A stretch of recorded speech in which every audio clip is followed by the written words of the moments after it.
यहाँ हमारे बच्चों की तरबियत कैसी है कि अभी हमारा गैर मुस्लिमों का त्यौहार आया बदकम्मा का, हमारी नौजवान लड़कियाँ उसमें डांस कर रही है, नौजवान लड़कियाँ बुरखे के अंदर नाच रही है। मैं तो ऐसी लड़कियों को कहना चाहता हूँ, अगर नाचने का दिल कर रहा है तो बुरखा उतार के खूब नाचें आप।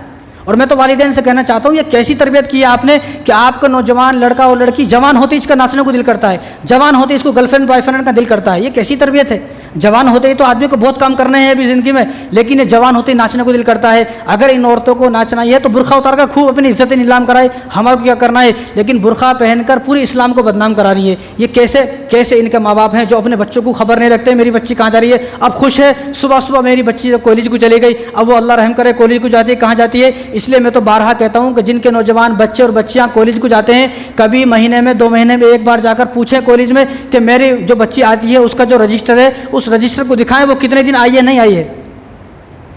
वरना हमारी नौजवान बच्ची देखो बदकम्मा के, हालांकि वो गैर मुस्लिमों का त्यौहार है, हमारा त्यौहार नहीं है, वो तो गैर मुस्लिमों का त्यौहार है। गैर मुस्लिम नाचे कुछ भी करे वो अपना त्यौहार है, लेकिन मुसलमानों का त्यौहार नहीं है। मुसलमानों के पास 2 ईदें हैं, बस इन्हीं 2 ईदों में खुशियाँ मनाएगा, उसके अलावा खुशी मनाने की ज़रूरत नहीं है। क्योंकि हमारे पास तो बहुत काम है, हमें तो अपने आप को अपनी आखिरत को तैयार करना है, हमें तो अपनी कब्र को संवारना है। आखिरत के जो हिसाब किताब है, जो हमारे ऊपर सवाल जवाब है, उन सवाल जवाबों की तैयारी करनी है। हमारे पास इतना वक्त नहीं है कि हम नाचेंगे डांस करेंगे।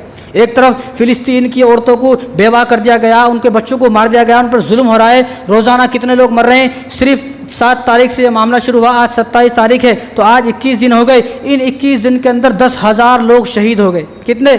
10,000 लोग शहीद हो गए और 15,000 लोग ज़ख्मी हैं जो हॉस्पिटल के अंदर है। और इन 10,000 में से 1600 सिर्फ बच्चे हैं, 1600 सिर्फ बच्चे हैं। और 32 मस्जिदों को शहीद कर दिया गया।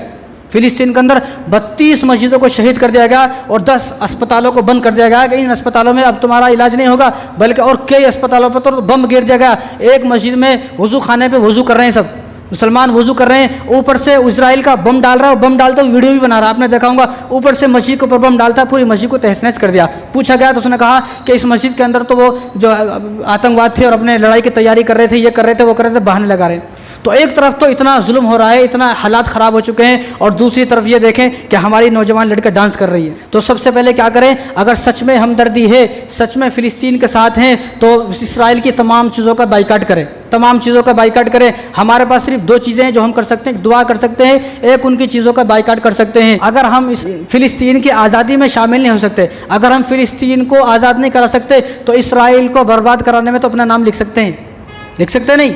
यहाँ से इसराइल को अल्लाह ताला से क़यामत के दिन कह सकता हूँ, या अल्लाह मेरे हाथ में तो सिर्फ इतना ही था, मैं इतना ही कर सका और मेरे हाथ में नहीं था, बस मैं इतना कर सका, मैंने इतना ही किया।